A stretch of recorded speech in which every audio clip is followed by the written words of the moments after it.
ഇസ്ലാമിയരായിട്ടുള്ള ആരെയും ഇവർ അംഗീകരിക്കുകയോ അക്സെപ്റ്റ് ചെയ്യുകയോ ചെയ്യില്ല, പ്രത്യേകിച്ച് സംഘികൾ. ആ സംഘിസമാണ് മോഹൻലാലിന് കേണൽ പദവി കൊടുത്തിട്ട് മറ്റേയാളെ നീക്കി നിർത്തിയ ഒരു അവസ്ഥ വന്നിട്ടുള്ളത്. അപ്പൊ അതിനകത്ത് അത് വ്യക്തമല്ല. ഇനി രഹാബാദ്, നമ്മളുടെ കേരള സ്റ്റോറി, 33,000 പെൺകുട്ടികളെ ഇന്ത്യയിൽ നിന്ന്, പ്രത്യേകിച്ച് കേരളത്തിൽ നിന്ന് സിറിയയിലേക്ക് കടത്തി എന്നൊരു കള്ളത്തരമാണ് അവിടെ പറഞ്ഞത്. ആര് കടത്തി?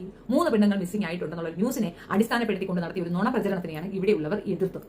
അതിന് ഞങ്ങൾക്ക് മറുപടിയുണ്ട്. നുണ പ്രചരണം ഇവിടെ എടുക്കാൻ ഒക്കത്തില്ല. ഗുജറാത്തിൽ കലാപത്തിൽ ഈ പെൺകുട്ടികൾക്ക് ഇങ്ങനെ സംഭവിച്ചിട്ടില്ലേ? ഉണ്ടല്ലോ. അതിന്റെ വ്യക്തിമായ പെൺകുട്ടി ജീവിച്ചിരുന്ന് അവൾ വിറ്റ്നസ് പറഞ്ഞിട്ടില്ലേ? ഉണ്ടല്ലോ. അപ്പൊ നടന്ന സംഭവങ്ങൾ കാണിക്കുന്നത് ഒരു തെറ്റുമില്ല. നടക്കാത്ത സംഭവങ്ങൾ നടന്ന സംഭവങ്ങളായി പറഞ്ഞാൽ അതിനെ എതിർക്കുക തന്നെ ചെയ്യും. അതുകൊണ്ടാണ് പിണറായി വിജയൻ പോലും ആ സിനിമയെ ബോയ്ക്കോട്ട് ചെയ്തത്, പോടാ എടുത്തോണ്ടെന്ന് പറഞ്ഞത്, വാഴത്തോരനെ എന്ന് പറഞ്ഞത്. ഇത് അദ്ദേഹം നേരിട്ട് ഫാമിലിയോടൊക്കെ പോയി കാണുകയും ചെയ്തു. ഏത്? അതാണ്. അതിനകത്ത് ഒരു പൊളിറ്റിക്സും ഇല്ല.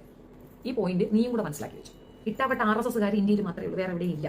നിങ്ങൾ ഇവിടെ കാണിക്കുന്ന പോക്കൃത്തരത്തിന് ഇന്ത്യൻ ജനത വലിയ വില കൊടുക്കേണ്ടി വരും. കാരണം ഇസ്ലാം ഇന്ത്യയിൽ മാത്രമല്ല, ക്രിസ്ത്യൻസ് ഇന്ത്യയിൽ മാത്രമല്ല, ഏറ്റവും കൂടുതൽ ഉയർന്നു നിൽക്കുന്നത് ക്രിസ്ത്യൻസ്, അതിനുശേഷം ഇസ്ലാം. അപ്പോൾ അത്രയും മനുഷ്യർ ചെറിയ തോതിൽ ഇവിടെ ഉണ്ടെന്ന് പറഞ്ഞാൽ അവരെ ചവിട്ടിത്തേക്കാനും അടിച്ചമർത്താനും ശ്രമിച്ചാൽ അവർക്ക് ശക്തിയുള്ളവർ പുറത്തുണ്ട്, അവരിങ്ങോട്ട് പാഞ്ഞു കയറും. ആ ഒരു അവസ്ഥ പരിതാപകരമായിരിക്കും. ആ പരിതാപം ഞങ്ങൾ അനുഭവിക്കാൻ ആഗ്രഹിക്കുന്നില്ല. ഞങ്ങൾക്ക് ഭയങ്കര പ്രസ്റ്റീജാണ് ഇന്ത്യനായി ജനിച്ചതിൽ, ഇന്ത്യനായി മരിക്കുന്നതിലൊക്കെ തന്നെ ഞങ്ങൾക്ക് അഭിമാനം തന്നെയുള്ളൂ. പക്ഷേ ഒരു പരിധിയിൽ കൂടുതൽ ഉപദ്രവിച്ചാൽ, ഈ മതവിഭാഗത്തിനെ അഡ്രസ്സ് ചെയ്തുകൊണ്ട് ഈ രീതിയിൽ അവഹേളനം തന്നെ പറയുകയാണെങ്കിൽ അപ്പുറത്തുള്ളവർ ഇടപെടുക. ഞങ്ങൾക്ക് താല്പര്യമില്ല. ഞങ്ങളുടെ പ്രശ്നം ഞങ്ങളുടേതാണ്. ഈ രാജ്യദ്രോഹികളെ ഇവിടുന്ന് നാട് കടത്തുകയാണ് വേണ്ടത്. ഈ സംഘിവാണങ്ങളെ ഈ രാജ്യത്ത് നിന്ന് പായിക്കുകയാണ് വേണ്ടത്. യവന്മാരെ പസഫിക് ഓഷനിൽ കൊണ്ടുപോയി മുക്കിയെടുക്കണമെന്നാണ് എനിക്ക് പറയാനുള്ളത്. സംഘി നാറികൾ. സംഘിയാണെന്ന് നീ സ്വയം പറഞ്ഞല്ലോ. എന്നിട്ട് നീ വേറെ ഒരു വിഷയവും പറയാതെ ഗുജറാത്ത് ഇഷ്യൂ, എമ്പുരാനിലുള്ള വിഷയം പറയാനായിട്ട് നിന്നെ ഇന്റർവ്യൂവിൽ കൊണ്ടിട്ടപ്പോൾ നീ ഹമാസിന്റെ വിഷയം എടുത്തു വെച്ച് പറഞ്ഞല്ലോ. നീ അതിനെ ന്യായീകരിച്ചല്ലോ. അപ്പൊ നീ സംഘിയാണല്ലോ. അപ്പൊ നീ ചെയ്തത് എന്താണെന്ന് ഞങ്ങൾക്ക് വ്യക്തമായല്ലോ. സംഘികളെ കൊല്ലുക എന്നുള്ളതാണ് RSS അജണ്ട. സംഘികൾ മെയിൻ ആയിട്ട് ചിന്തിക്കുന്നത് ഈ മുസ്ലിം പെണ്ണുങ്ങളെ റേപ്പ് ചെയ്യാനും അവളുമാരെ വൃത്തികെട്ട രീതി ഉപയോഗിക്കാൻ തന്നെയാണല്ലോ ചിന്തിക്കുന്നത്. അപ്പൊ അത് കറക്റ്റ് അല്ലേടാ. നീ തന്നെ നിന്നെ കാട്ടിക്കൊടുത്തിരിക്കുന്നു.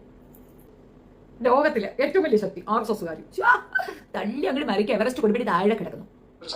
അത് പോയിട്ടാണ് ഒരു തെരഞ്ഞെടുപ്പിൽ പോലും നിൽക്കാതെ ഒരു പ്രത്യേക സാഹചര്യത്തിൽ മുഖ്യമന്ത്രി പദം കിട്ടുകയും ആ മുഖ്യമന്ത്രി പദത്തിൽ ഇരിക്കുമ്പോൾ തന്നെ ഇങ്ങനെ ഒരു കലാപം ഉണ്ടാക്കിയെടുക്കുകയും ആ കലാപത്തിൽ ഏറ്റവും കൂടുതൽ നഷ്ടങ്ങൾ വരുത്തപ്പെടുകയും അവരെ എല്ലാം ബോധവൽക്കരിച്ച് ഞാനുണ്ടെങ്കിൽ ഇതുപോലുള്ള കലാപങ്ങൾ നിങ്ങൾക്ക് ഇനിയും തരാം, നിങ്ങൾക്ക് ഇനിയും മുസ്ലിം പെൺകുട്ടികളെ റേപ്പ് ചെയ്യാനുള്ള അവസരം ഞാൻ ഉണ്ടാക്കി തരാം, എന്നെ പ്രധാനമന്ത്രിയാക്കൂ എന്ന് കരയുകയും ചെയ്ത മോങ്ങിയാണ്. സ്വന്തം പെണ്ണുകളെ പോലും നോക്കാത്ത മോങ്ങിയാണ് പ്രധാനമന്ത്രിയാക്കാൻ ഈ ഒരു കാര്യം നന്നായിട്ട് ഉപകരിച്ചു. അത് കറക്റ്റാണ് നീ പറഞ്ഞത്. ഞാൻ സമ്മതിച്ചു. ആണോ? അങ്ങനെ തെറ്റിദ്ധാരണ എന്റെ ഫേസ് ടു ഫേസ് ഒന്ന് വരാമോ? ഞാൻ പറഞ്ഞുതരാം. ആർക്കാ ധൈര്യമില്ലത്തെ? ഞാൻ പറഞ്ഞുതരാം. നീ ഫേസ് ടു ഫേസ് വാ. സംഘികളെല്ലാം നാറികളാണ്, വൃത്തികെട്ടന്മാരാണ്, ബലാത്സംഘികളാണ്, ചിട്ടകളാണ്. മനുഷ്യനോ?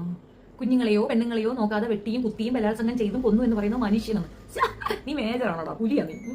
അവനല്ല, ഇദ്ദേഹം ചിറങ്ങി ഇദ്ദേഹമാണ് സംഘിക്ക്. പോയി തത്തുളിടണം. വേറെ അല്പ ഉളുപ്പ്. ഈ പറയുന്ന ഇപ്പത്ത് നിൽക്കുന്നവർക്ക് ഈ മനസാക്ഷി ഒന്നും വരത്തില്ലേ?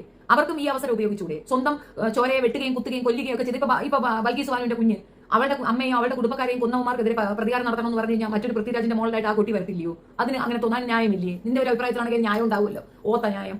ആ ഓത്ത ന്യായം ആ കുട്ടിക്ക് ഉണ്ടാവണ്ടേ? എന്ത് വിവരക്കേടാണ്ടായി അങ്ങ് തള്ളി മറിച്ചിനെ, എന്തും അങ്ങ് തള്ളി മറിക്കാന്നുള്ളൊരു നിലപാടായി പോയി.